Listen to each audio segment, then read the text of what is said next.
आज आपण आहे बीकेसीच्या महालक्ष्मी सरस या कार्यक्रमामध्ये आणि याबद्दल जास्त माहिती देण्यासाठी आज आपल्याबरोबर उमेचे COO chief operating officer Nikhil Oswal sir आहेत. खरंच जेव्हा कोणी या इव्हेंटमध्ये येते ते हे विसरते की हे सरकारी इव्हेंट आहे. ज्या प्रकारचे भव्यता आहे, ज्या प्रकारचे डिझायनिंग आहे, आर्ट इन्स्टॉलेशन्स आहेत, जे त्यातल्या त्यात शासकीय आपल्याला कार्यक्रमामध्ये तसे बघायला नाही मिळत. इथली प्रत्येक बॉल, इथला प्रत्येक कोपरा, इथला प्रत्येक प्रयत्न आपल्या प्रोडक्ट्सना प्रमोट करण्याचा प्रयत्न करतोय, उमेदच्या प्रोडक्ट्सना. आणि त्याचा अल्टिमेट इम्पॅक्ट हा सेलवर येणार आहे. त्याचा अल्टिमेट इम्पॅक्ट सगळ्या ताईंचं उत्पन्न वाढण्यामध्ये येणार आहे. बिझनेस अकुमन म्हणाल तर खूप चांगला बिझनेस अकुमन त्यांच्यामध्ये असतो. म्हणजे काही ताईंशी मी जेव्हा बोललो की ताई पण आता हे तुम्ही सेल कसं करणार, हे सेल आम्ही करतो सर. आम्हाला माहिती आहे आमच्या XYZ ठिकाणी असा इव्हेंट असतो, तिथे जर आम्ही सेल करायला गेलो तर आम्हाला खूप चांगली विक्री होऊ शकते आणि आमचं त्या 2 महिन्यांचं 3 महिन्यांचं उत्पन्न आम्हाला त्यामध्ये मिळून जाऊ. एक नगरमधली ताई होती, ती ताई मला सांगत होती की म्हणजे 2018-19च्या काळात म्हणजे त्यांचं उत्पन्न काहीच नव्हतं. खूप कठीण परिस्थिती होती. शेतावर मजुरीसाठी जावं लागत होतं उन्हातानाचं आणि तरी सुद्धा उत्पन्न पुरेसं नव्हतं. मग नंतर त्या ताईनी आपल्या उमेदशी जोडली गेली. ती मला सर मग नंतर मी 2 लाखाचं कर्ज घेतलं आणि 24 मध्ये म्हणे मी 3 लाखाचं कर्ज घेतलं. तर म्हटलं ताई मग हे परतफेड केलेत का, आता हे सगळे परतफेड करायचे बाकी आहेत? नाही म्हणे सर, मी त्याच वर्षी सगळे परत दिलेत, मग मी पुढचे परत घेतलेले आहेत. उमेद मार्ट हा येणाऱ्या काळातला एक खूप मोठा प्लॅटफॉर्म, एक 24 तास चालणारा सरस आहे महालक्ष्मी सरस, तो 12 महिने आणि 24 तास चालणार. मग आता आम्ही मागच्या काही कालावधीमध्ये सबस्क्रिप्शन नावाचा प्रकार सुरू केला, कारण आपण संपल्यावर आपल्याला आठवतं. बरोबर. बेटर वे आपण जर सबस्क्रिप्शन टाकून दिलं तर प्रत्येक महिन्याच्या पर्टिक्युलर तारखेला ती वस्तू आपल्या घरी आपोआप येऊन जाईल. लखपत दिदीमध्ये त्या ताईच्या कुटुंबाचं जे उत्पन्न आहे ते किमान 1 लाख रुपयांनी वाढलं पाहिजे. ते कॉन्सिक्युटिव्हली 4 क्वार्टर्समध्ये त्या वर्षाच्या असं 2 वर्ष टिकलं पाहिजे. एखाद्या कुटुंबाचं उत्पन्न 1 लाखांनी वाढणं म्हणजे जवळपास $1000 पेक्षा जास्त त्याच्या पर कॅपिटा इन्कम मध्ये वाढ होत असते. जर आपल्या देशाला 2025 ते 2030 या कालावधीमध्ये एका विकसित राष्ट्राचा एक महत्वाचा टप्पा जर पार पाडायचा आहे तर हे जे आपले $1000, $1500, $2000 वाढीव येत आहेत ते नक्कीच देशाला विकसित करतायत ना. नक्कीच. तुम्हाला वाटतं कुठेतरी महाराष्ट्राचं हे रुरल मॉडेल भारतासाठी एक मॉडेल म्हणून समोर येत आहे? आता माननीय CM साहेबांनी आणि मंत्री महोदयांनी ते आधीच जाहीर केलंय.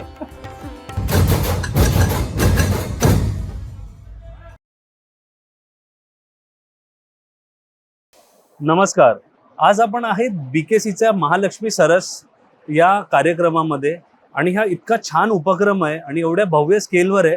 आणि ह्याबद्दल जास्त माहिती देण्यासाठी आज आपल्याबरोबर उमेचे COO chief operating officer Nikhil Oswal sir आहेत. तर सर नमस्कार. मराठी मूडमध्ये तुमचं खूप खूप स्वागत आहे. सर्वात पहिलं एवढं सगळं छान आपलं उपक्रम होतोय, तर कसा आहे तुमचा मूड? मूड खूपच छान आहे. जोश हाय आहे, एकदम जोश आहे. असणारच, कारण ज्या प्रकारचा प्रतिसाद आपण इकडे बघतोय. सुरुवात इकडून करायची की 14 तारखेला जो डेडलाईन का लास्ट डेट दिली होती आणि तो एक्सटेंड झाला. पहिलं सुरुवातच इकडून करा की हे कसं काय घडलं, कारण BKC मध्ये एवढा मोठा इव्हेंट 3 दिवस एक्सटेंड करणं हे काय सोपं काम नाहीये. हे कसं झालं? ऍक्च्युली काय झालं, CM साहेबांनी जेव्हा इनॉग्रेशन केलं तेव्हा त्यांनी संपूर्ण कार्यक्रमाचं नियोजन, ॲम्बियन्स सगळ्या गोष्टी पाहिल्यानंतर त्यांच्या लक्षात आलं की हा पूर्ण एक्झिबिशन हा एकदम कॉर्पोरेट किंवा प्रोफेशनल स्टाईलनी बनवलेला आहे आणि ग्लोबल दर्जाचा इव्हेंट आहे असं तेव्हाच त्यांनी डिक्लेअर केलं होतं. आणि नंतर मग जसा जसा रिस्पॉन्स मिळत गेला, खूप मोठ्या प्रमाणात आपल्याकडे व्हिजिटर्स आहेत, वेगवेगळ्या क्षेत्रातले, सर्व प्रकारचे, वेगवेगळ्या शहरातनं येणारे, आणि मग खूप मोठ्या प्रमाणात खरेदी सुद्धा झालेली आहे. म्हणजे आता जवळपास आपण कालचा फिगर जवळपास 38 CRचा आहे, जो एकदमच एक्सेप्शनल आहे. यापूर्वी कधी एवढं झालं नव्हतं. मग नंतरच्या टप्प्यात आमच्या लक्षात आलं की पुढे सॅटर्डे संडेचे विकेंड्स येत आहेत. जो मुख्य शुक्रवारची संध्याकाळ, शनिवार, रविवार हा मेट्रोपॉलिटन सिटीमधला जो महत्वाचा हाय टाइम असतो तो सुद्धा आपण कॅच करू शकतो. मग माननीय मंत्री महोदयांनी कल्पना मांडली, CM साहेबांच्या मान्यतेनं आपण पुढे आणखीन 3 दिवस तो एक्सटेंड केला. खूपच छान. आणि जसं आता सर म्हणाले 38 कोटी झालेला आहे, अजून एक वीकेंड उरलाय आणि अजून काही दिवस उरले 17 मे पर्यंत आहे. कंटिन्यू आहे. म्हणजे अजून खूप जास्त प्रतिसाद मिळणार आहे आणि हे सगळे पैसे ग्रामीण भागातल्या लोकांपर्यंत जाणार आहे. हे ह्याच्यातली सर्वात महत्वाची बाब आहे की हा जो इव्हेंट होतोय, तुम्ही आता जसं बोलला कॉर्पोरेट स्केल, आणि खरंच जेव्हा कोणी या इव्हेंटमध्ये येतंय ते हे विसरतंय की हे सरकारी इव्हेंट आहे. ज्या प्रकारचे भव्यता आहे, ज्या प्रकारचे डिझायनिंग आहे, आर्ट इन्स्टॉलेशन आहेत, जे त्यातल्या त्यात शासकीय आपल्याला कार्यक्रमामध्ये तसे बघायला नाही मिळत या स्केलवर. हे सगळं कसं सुचलं? आणि एक शासकीय इव्हेंट म्हटल्यावर कन्व्हिन्स करणं सोपं काम नसतं अधिकाऱ्यांना की हे का हवं, ह्याचं महत्व काय. हे कसं जमलं आणि हे कसं घडवून आणलं तुम्ही? त्याच्याबद्दल आम्हाला ब्रँड डिझाईन, त्या लुक अँड फील बद्दल सांगा. मी याचं खूप प्रामाणिक उत्तर आपल्याला देतो. जसं मगाशी आपण जोश विचारला, हाय सांगितला, तसंच उरी मूवी मधलं मी तुम्हाला अजून एक एक्झाम्पल देतो. त्यामध्ये ते डायलॉग म्हणतात की हा नवा भारत आहे, हे नया भारत आहे. तसं आमच्या माननीय सीएम साहेब आणि माननीय आमचे मंत्री महोदय यांच्या मार्गदर्शनाखाली हा नवा उमेद आहे, अरे हा नवा महालक्ष्मी सरस आहे. आणि याच्यामध्ये कल्पकतेला, क्रिएटिव्हिटीला आम्हाला पूर्ण संधी दिली गेली आणि मग आम्ही मनापासून त्यावरती काम केलं. माननीय आमचे सीओ साहेब निलेश सागर साहेब आहेत. मग तुमच्या लक्षात येईल की तुम्ही जेव्हा आतमध्ये एंट्री करता प्रिमायसेस मध्ये, तेव्हा जो आपला भव्य फसाद वॉल आहे तो कंटेनर पासून बनवला गेलेला आहे. ही खूप युनिक कन्सेप्ट आहे. याच्यापूर्वी असं कधी आपण कंटेनर पासून फसाद वॉल बनवण्याची पद्धत बघितलेली नव्हती. आणि त्याच्यावरती जे प्रोडक्ट्स आपण दिलेले आहेत ते ऍक्च्युली मॉडेल्स आहेत आपल्या प्रोडक्ट्सचे, जे आपले रिअल प्रोडक्ट्स आहेत. त्यानंतर त्याच्यावरचे पेंटिंग्स जे आहेत ते पेंटिंग सुद्धा रिअल किंवा आपल्या ताईला एक्झिबिट करणारे पेंटिंग्स आहेत. किंवा तुम्ही जेव्हा आतमध्ये थीम एरियामध्ये जो आपला मुख्य एक्झिबिशनचा सगळ्यात अट्रॅक्टिव्ह पार्ट आहे, तिथं जेव्हा तुम्ही एंट्री कराल तेव्हा तुम्हाला जी डिजिटल वॉल दिसेल, त्या डिजिटल वॉलवरती पण तुम्हाला आपले सगळे प्रोडक्ट्स एक्झिबिट होताना दिसतील, आपल्या लखपती दिदींचे कामं एक्झिबिट होताना दिसतील, आपल्या शासनाची कामं एक्झिबिट होताना दिसतील. किंवा ह्या प्रिमायसेसमध्ये तुम्ही जेव्हा भेट द्याल तेव्हा वेगवेगळ्या ठिकाणी आपण वेगवेगळे प्रोडक्ट्स ठेवलेले आहेत. हे सगळे प्रोडक्ट्स आपले रिअल प्रोडक्ट्स आहेत, जे आपण एक्झिबिट करतोय, कारण आपण प्रदर्शनामध्ये आहोत. आणि प्रदर्शनामध्ये आपल्याला जास्तीत जास्त ही संधी घेतली पाहिजे की आपल्या प्रोडक्ट्सना आपण कसे एक्झिबिट करू. म्हणजे माझा मुद्दा हा आहे की इथली प्रत्येक वॉल, इथला प्रत्येक कोपरा, इथला प्रत्येक प्रयत्न आपल्या प्रोडक्ट्सना प्रमोट करण्याचा प्रयत्न करतोय, उमेदच्या प्रोडक्ट्सना. आणि त्याचा अल्टिमेट इम्पॅक्ट हा सेलवर येणार आहे. त्याचा अल्टिमेट इम्पॅक्ट सगळ्या ताईंचं उत्पन्न वाढण्यामध्ये येणार आहे. ज्या लोकांना हे नाही बघायला मिळाले प्रत्यक्ष, त्याला भयंकर फोमो होणार आहे या गोष्टीचा की आपण का नाही आलो. एक चांगली बाब सांगतो, आपण मुंबईकर, महानगरातली लोक मॉलमध्ये जातो.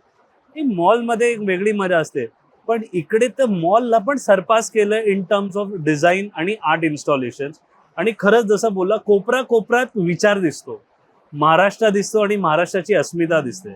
आणि ह्या सगळ्याचा जो, जसं तुम्ही बोललात, दीदींना फायदा होणारच आहे असं वाटते. लखपती दीदी, आता तुम्ही जे आता बोललात, ही एक मुवमेंट आता असं वाटतं एक शांत पण आर्थिक क्रांतीकडे चालली आहे. कारण ज्या प्रकारे त्याला वाव मिळतोय, काय इकडे एक काही अशी मुवमेंट का, कोणाशी जर स्टॉल का ज्या दीदींशी काही संवाद वगैरे झालाय जिकडे तुम्हाला काही त्यांनी स्वतःहून सांगितलंय, असं काही मुवमेंट का काही आहे का तुमच्याकडे? ऍक्च्युली लखपती दिदी ही संकल्पना माननीय पंतप्रधान महोदयांची कल्पना आहे. करेक्ट. आणि लखपती दिदीमध्ये त्या ताईच्या कुटुंबाचं जे उत्पन्न आहे ते किमान 1 लाख रुपयांनी वाढलं पाहिजे. ते कॉन्सिक्युटिव्हली 4 क्वार्टर्समध्ये त्या वर्षाच्या असं 2 वर्ष टिकलं पाहिजे. क्वार्टरला लाख रुपये वाढले? नाही, वर्षाला 1 लाख, रुपये. परंतु बरोबर. कॉन्सिक्युटिव्हली 4 क्वार्टर्समध्ये उत्पन्न वाढून असं 8 क्वार्टर्समध्ये आपण दरवर्षी जर 1 लाख उत्पन्न जर वाढलं तर आपण त्या दिदीला लखपती दिदी म्हणत असतो. आता तुम्ही आर्थिक क्रांतीचा उल्लेख केला, ही खऱ्या अर्थानं आर्थिक क्रांती आहे. मी स्वतः अर्थशास्त्राचा विद्यार्थी आहे. आणि तुम्हाला एक गोष्ट लक्षात येईल, एखाद्या कुटुंबाचं उत्पन्न 1 लाखांनी वाढणं म्हणजे जवळपास $1000 पेक्षा जास्त त्याच्या पर कॅपिटा इन्कम मध्ये वाढ होत असते. आता कुठल्याही देशाचा जेव्हा विकास होतो तेव्हा आपण इंडस्ट्रियल क्रांती किंवा सर्व्हिस सेक्टरच्या क्रांतीकडे पाहत असतो. परंतु ग्रामीण भागामध्ये जेव्हा आपल्याला स्वयंरोजगार निर्माण करून तिथे आर्थिक प्रगती जर घडवून आणायची असेल तर तिथेच रोजगार तयार झाला पाहिजे, तिथेच उत्पन्न वाढलं पाहिजे, जे आपल्या जीडीपीच्या ग्रोथमध्ये आणि पर कॅपिटा इन्कमच्या ग्रोथमध्ये आढळलं पाहिजे.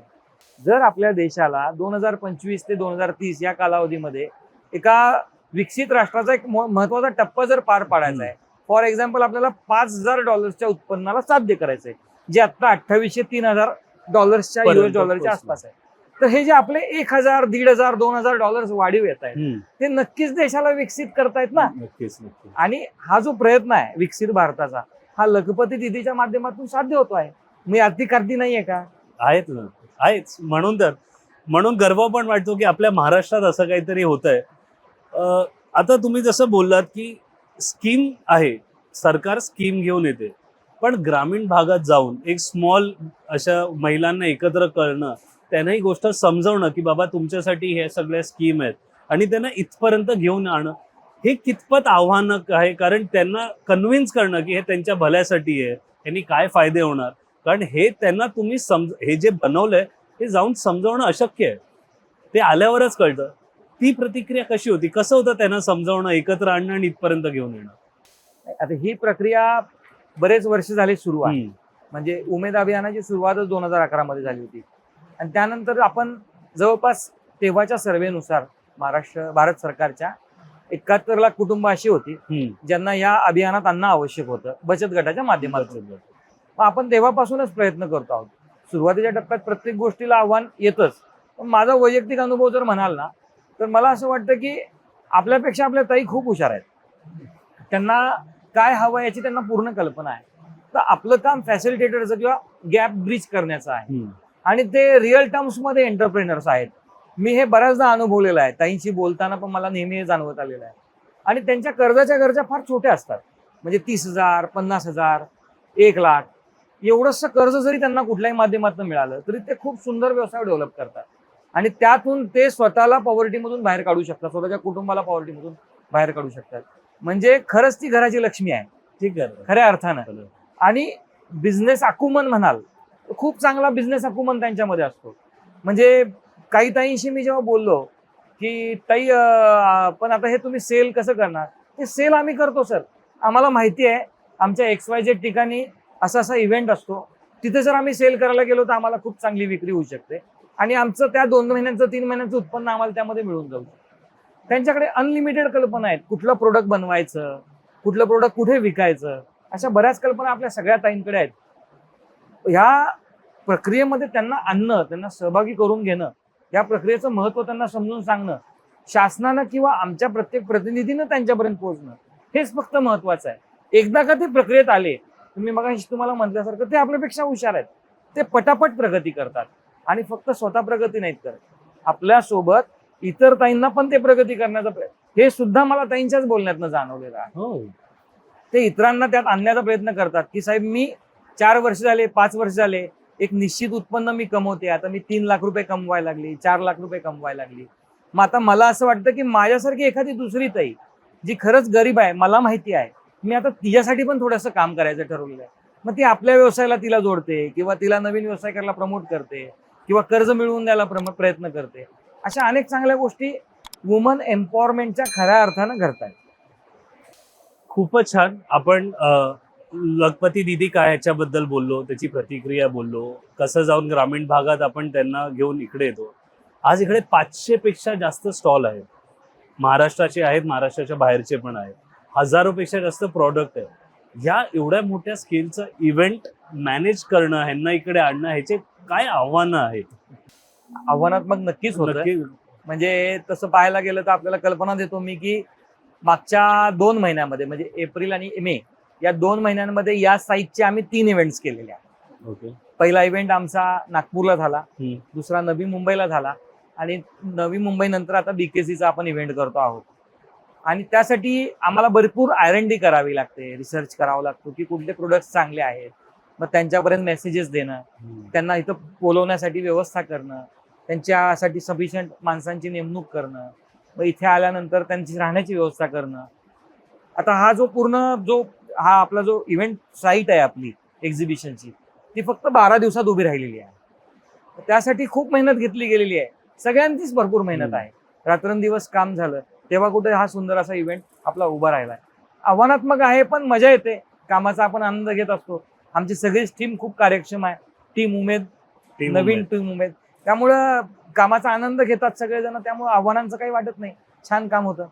जसं तुम्ही नागपूर आणि म्हणाला तिकडे पण अशाच प्रकारचा सेटअप होता, ह्याच स्केलचं सेटअप आणि आर्ट, आणि तसं इकडे आपण बघतो एवढा मोठा हॉल, एक नाही इकडे 2-3 जर्मन अँगरचे हॉल आहे, तिकडे ऍक्टिव्हिटी एरिया वेगळा आहे, जेवणासाठी तर इतकं मोठं आहे की तुम्ही 15 दिवसात पण सगळे स्टॉल भरू नाही शकत खाण्याचे.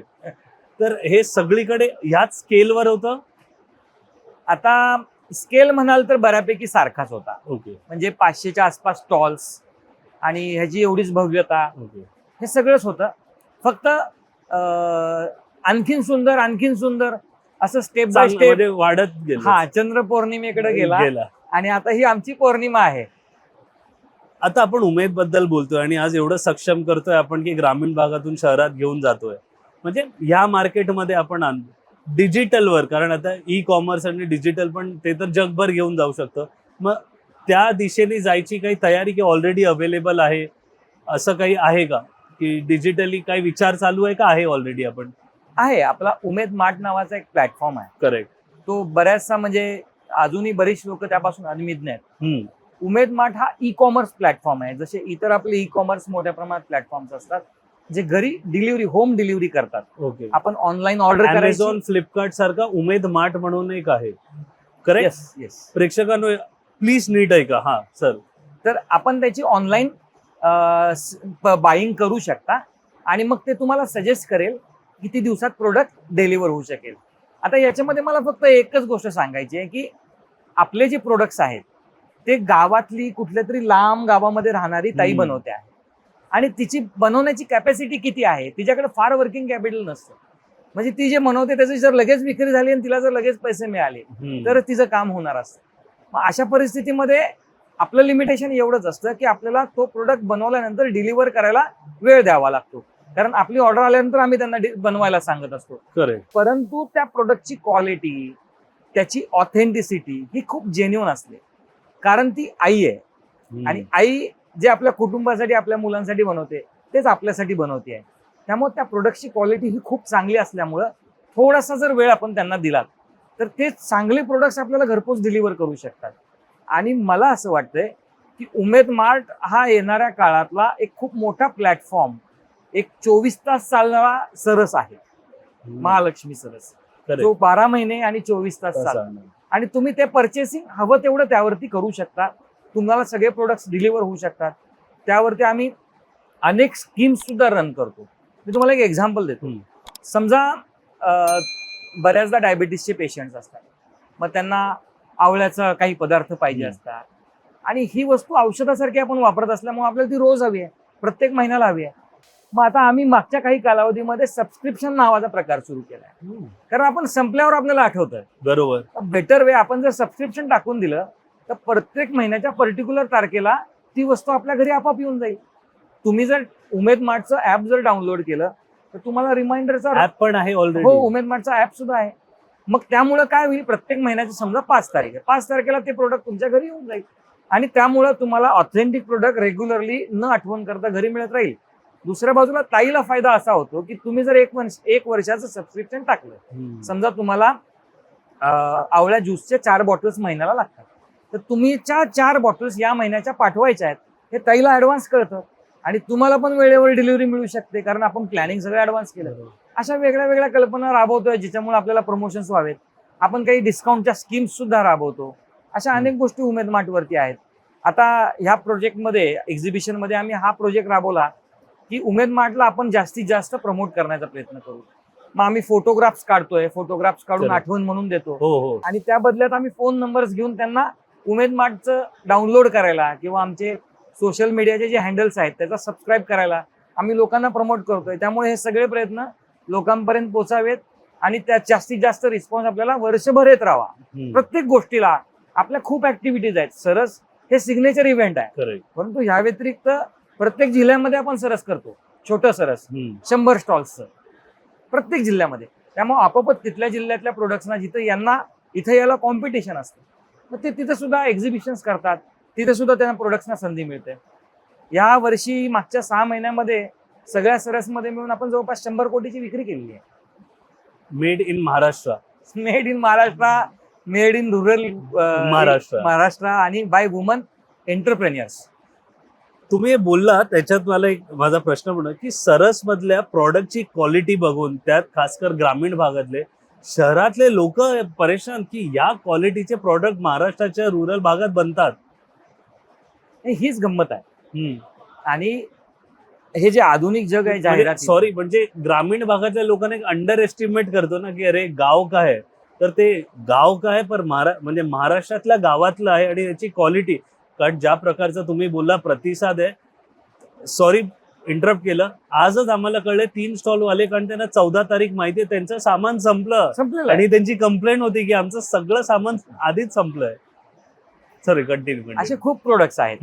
आणि काय हे जे नवीन युग आहे, डिजिटल युग म्हणा, जाहिरातींचं युग म्हणा, एक ह्या युगामध्ये आपल्याला जास्तीत जास्त लोकांपर्यंत पोहोचावं लागेल जाहिरातीच्या माध्यमातून.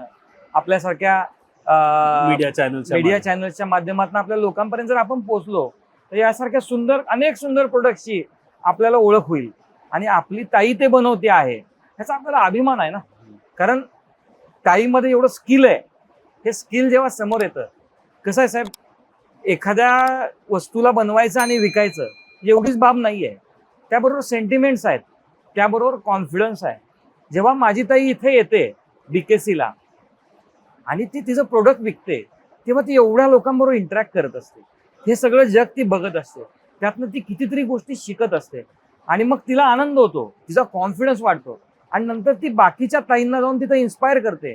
मी XYZ ठिकाणी गेली होती, तिथले व्हिडिओ पहा, हा पॉडकास्ट पहा, आम्ही वेगवेगळे रील्स अपलोड केले ते पहा, आणि मग ती त्यांना इन्स्पायर करते आहे, ती त्यांच्यासाठी मोटिवेशन बनते आहे. हे डिजिटल युग, ऍडव्हर्टाइजमेंटचं युग, ह्याला कसा आपल्याला हार्नेस करता येईल आपल्या कामासाठी, याचा आपण पूर्ण ताकदीनं प्रयत्न करतो आहोत. तुम्ही म्हणजे इतके छान छान उपक्रम आणि राबवत आहे. तुम्हाला वाटतं कुठेतरी महाराष्ट्राचं हे रुरल मॉडेल भारतासाठी एक मॉडेल म्हणून समोर येत आहे? आता माननीय CM साहेबांनी आणि मंत्री महोदयांनी ते आधीच जाहीर केलंय की भूतो न भविष्यती, महाराष्ट्रातच काय अख्ख्या भारतामध्ये या प्रकारचं जे एक्झिबिशन या पर्पजसाठी जे असतं सरस एक्झिबिशन, हे महाराष्ट्रात पहिल्यांदा घडतं आहे आणि नक्कीच मॉडेल झालं आहे. इनफॅक्ट आता हा स्टँडर्ड सेट झालेला आहे.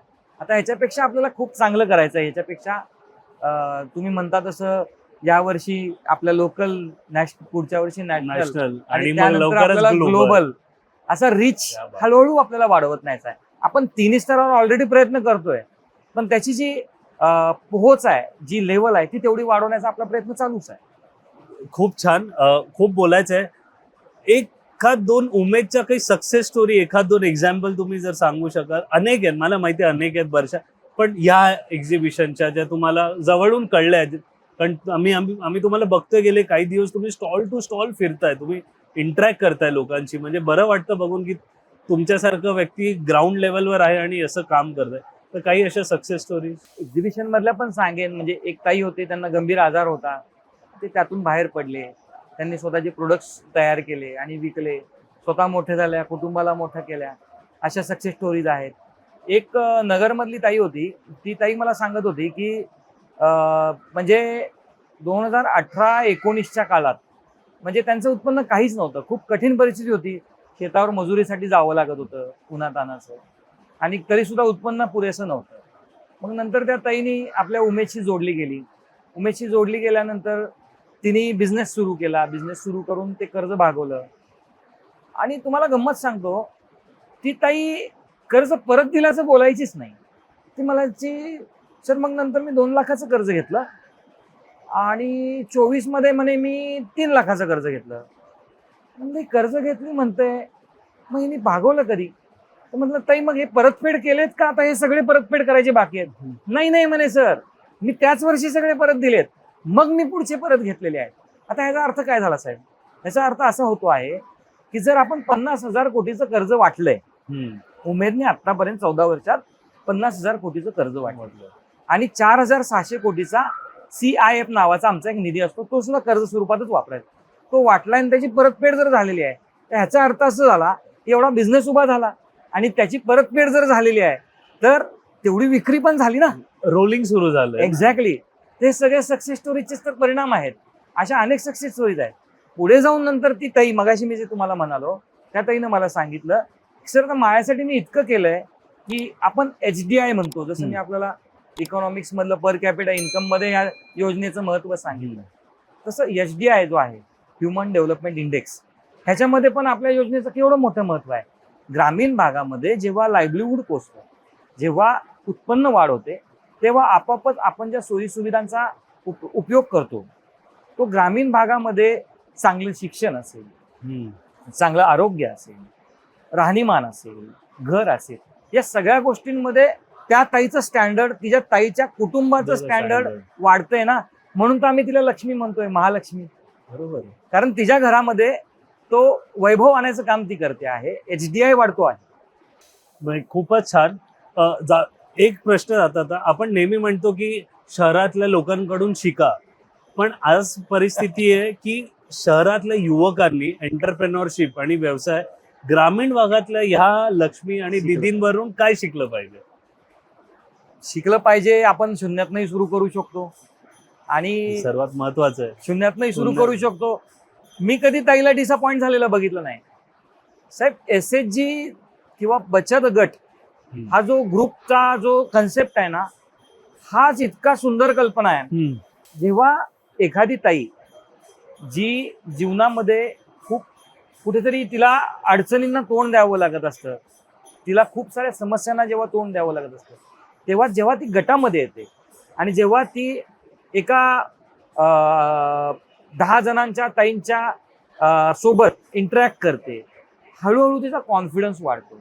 कारण त्या एकमेकींना आधार देतात, त्यांना समजून सांगतात, त्यांना नवीन नवीन मार्ग सांगतात कामासाठी, आपण आपलं उत्पन्न कसं वाढवू शकतो. आणि ही जी बचत गटाची कल्पना आहे की नाही, ही बचत गटाची कल्पना त्यांना शून्यात टिकून राहायला आणि हळूहळू प्रगती करायला खूप मदत करते. ब्रदरहुड किंवा सिस्टरहुड म्हणू आपण, तो सिस्टरहुड तिथं खूप चांगला डेव्हलप होतो. आणि सगळ्यात महत्वाचं तेच आहे, धीर, पेशन्स, जो ताईंकडून दुसरा लेसन आपल्याला घेतला पाहिजे. कारण त्या टिकून राहतात म्हणून तर पुढे जातात आणि मग त्या स्वतःच एक उदाहरण बनतात इतरांसाठी. तसं शहरातल्या लोकांसाठी, शहरातल्या युथसाठी पण ते उदाहरण बनू शकतात. इनफॅक्ट मी तर आपल्या माध्यमातून, चॅनलच्या माध्यमातून त्या प्रत्येक बिझनेस किंवा एंटरप्राइझिंग युथला विनंती करेन की तुम्ही इथे या आणि ताईशी ते बोला. प्रोडक्टचं खरेदी कराच, परंतु ताईशी ते बोला. तुम्हाला लक्षात येईल की त्या ताईने किती कठीण परिस्थितीनं मार्ग काढला आणि त्यातून तिने स्वतःचा बिझनेस अक्युपमेंट डेव्हलप केला. त्यातून तिने स्वतःची प्रोडक्ट्स विकण्यासाठीची क्षमता निर्माण केली आणि आज ती एवढ्या मोठ्या प्लॅटफॉर्मवर एवढ्या कॉन्फिडन्सने मुंबईतून प्रोडक्ट्स विकते आहे. खरंच. आणि जेवढं आम्ही बघतो आहे, ज्या प्रकारे प्रत्येक स्टॉलवर जाऊन, एक खूप छान गोष्ट आहे की त्या दिसायला, जर तुम्ही बघितलं तर ते तसे फॅशन आणि सेल्सवाले नाहीत, त्या खरंच खूप सिम्पल आणि साध्या आहेत. पण जेव्हा ते बोलायला लागतात, जेव्हा ते विकायला लागतात, तुम्हाला तो एंटरप्रेन्योर त्याच्यात बघायला मिळतो. खूपच छान आहे. आणि वेळेचं थोडं वेळ कमी आहे, तर मला तुम्हाला ऑन रेकॉर्डच एक रिक्वेस्ट करावी लागेल की हे सगळं झाल्यावर जेव्हा तुम्हाला वेळ मिळेल आमच्या स्टुडिओमध्ये या आणि आपल्याला खूप छान ह्याच्यावर डिटेलमध्ये, खास करून आपण जो उमेद माठ बोलला ह्याबद्दल, आपल्याला चॅनल म्हणून पण आम्हाला काम करायला आवडेल आणि लोकांपर्यंत पसरवायला आवडेल. पण तुम्ही आलात सर, वेळ दिलात तुमचा. एक मेसेज फक्त मला द्यायचा आहे सगळ्यांना. तोच बोलत होतो की जायच्या आधी शेवटचा एक तुम्ही जर मेसेज प्रेक्षकांना दिला तर खूप आवडेल. आता सरसना आपण सगळेच जण सरसना ओळखता असं मला आता हळूहळू खात्री आहे. आणि हे जे नवीन सरस झालेलं आहे, इथे जर आपण भेट द्यायला आतापर्यंत जर मिस केलं असेल तर माझी आपल्या सगळ्यांना विनंती आहे की आपण आवर्जून भेट द्या. कारण शुक्रवार, शनिवार, रविवार हे येणारे 3 दिवस आपलं सरस आपण एक्सटेंड केलेला आहे आणि इथे आपल्याला खूप खूप असं आनंद देणारे अनुभव इथे मिळणार आहेत. आणि इथून तुम्हाला शिकण्यासारखं पण भरपूर काही राहील.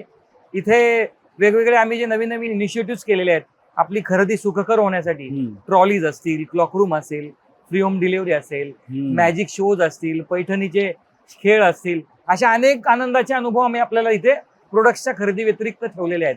तर माझी आपल्या सगळ्यांना विनंती राहील की आपण हे मिस नका करू. आपण इथे नक्की या, भेट द्या आणि या पूर्ण प्रोजेक्टमध्ये सहभागी व्हा. याबरोबर एक छोटी गोष्ट सर मिस केली आहे, खाण्याचे पदार्थ. कारण इकडे जी व्हरायटी आहे खाण्याची, अच्छा मुंबईकर आपण नेहमी गावाची चव, त्याच्यासाठी गावापर्यंत जावं लागतं. ते सगळं इकडे आणून आपल्या समोर ठेवलेलं आहे. तर जसं सरांनी विनंती केली, अजून 3 दिवस एक्झिबिशन आहे आणि हा पूर्ण एपिसोड पण आहे. एपिसोड तर तुम्हाला बघायला मिळेलच, पण हे एक्झिबिशन संपायच्या आधी रविवारी शेवटचा दिवस आहे, रात्री 9 वाजेपर्यंत, रात्री 10-10:30 10 पर्यंत चालेल. साडेपर्यंत 17 मे 17 मे 10:30 पर्यंत. प्लीज नक्की या, हे मिस नका करू. बस सर्व्हिस पण आहे, बस सर्व्हिस पण आहे, फ्री बस सर्व्हिस आहे दोन्ही रेल्वे स्टेशन कुर्ला आणि बँड्रा. 1-1 तासाला बसेस आपण येण्या जाण्यासाठी दिलेल्या आहेत सगळ्या. दर तासाला बँड्रा आणि कुर्ला पासून बसेस आहेत. नक्की या, हे एक्झिबिशन बघा, शॉपिंग करा आणि जसं सरांनी म्हटलंय प्रत्येक एक्सपिरियन्स घेऊन एन्जॉय करा. ह्या एपिसोडमध्ये एवढंच.